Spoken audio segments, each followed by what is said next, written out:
ಅಂತ ಎರಡು ಮಾತನ್ನ 2 ನಿಮಿಷದಲ್ಲಿ ಹೇಳ್ತೀವಿ. ಸುಬುಧೇಂದ್ರ ತೀರ್ಥ ಶ್ರೀಪಾದಂಗಳವರು ನಾವು ಇಬ್ಬರೂ ಕೂಡ ದೇಹ ಬೇರೆ ಜೀವ ಒಂದೇ.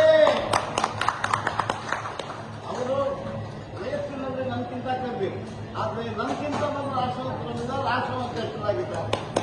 ಇದು ಒಂದು ವಿಶೇಷ. ಅವರು ನಮ್ಮಲ್ಲಿ ತುಂಬಾ ಅಭಿಮಾನ ಇಟ್ಟು ನಮಗೆ ಫೋನ್ ಮಾಡ್ತಿದ್ರು. ಇವತ್ತಿನ ದಿವಸ ಸಾಯಂಕಾಲ ಸೂರ್ಯಾಸ್ತ ಆಗೋದ್ರೊಳಗೆ ಇಂಥ ಊರಿಗೆ ಹೋಗಿ ಅಲ್ಲಿ ನೀವು ಸುಧಾ ಪಾಠ ಹೇಳಬೇಕು, ಇಂಥವರಿಗೆ ನಮ್ಮ ಮಠದ ಪರವಾಗಿ ನಮ್ಮ ಪರವಾಗಿ ನೀವು ಹೇಳಬೇಕು ಅಂತ ಎಂಥ ಭಾಗ್ಯ ಕೊಡ್ತಿದ್ದಾರೆ. ನಾವು ಇನ್ನೊಬ್ಬರಿಗೆ ಸುಧಾ ಪಾಠ, ಅದು ಸ್ವಾಮಿಯರಿಗೆ. ಆದ್ದರಿಂದ ಅವತ್ತು ನಾನು ಇಷ್ಟು ಧ್ಯಾನ ಮಾಡಿದೆ. ಸುಬುಧೇಂದ್ರ ತೀರ್ಥರು ಹೇಳಿದ್ದಲ್ಲ ಈ ಮಾತು. ಸುಬುಧೇಂದ್ರ ತೀರ್ಥರು ರಾಯರ ತಮ್ಮಭಕ್ತರು, ರಾಯರೇ ನುಡಿಸಿದ್ದಾರೆ.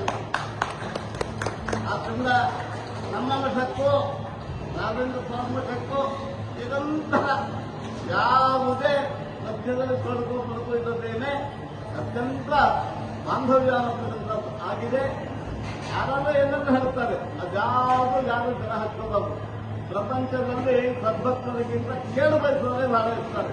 ಅದಕ್ಕೆ ನಾ ಕೇಳಿಬಂದ್ರೆ ಎಲ್ಲಾ ಭಕ್ತರು ರಾಯರೊಂದು, ಮಾಧವ ತೀರ್ಥರೊಂದು, ರಾಯರ ಮಠದೊಂದು, ನಮ್ಮ ಮಠದೊಂದು ಶ್ರದ್ಧಾ ಭಕ್ತಿ ಇಟ್ಟು ನೀವೆಲ್ಲರೂ ಕೂಡ ಮಕ್ಕಳೆಲ್ಲ ಬಂದು ಅನ್ನೋ ದೀಕ್ಷಾ ತಗೋಬೇಕು ಅಂತ ನಾವು ಕೇಳ್ಕೊಂಡು ಮಾತನ್ನು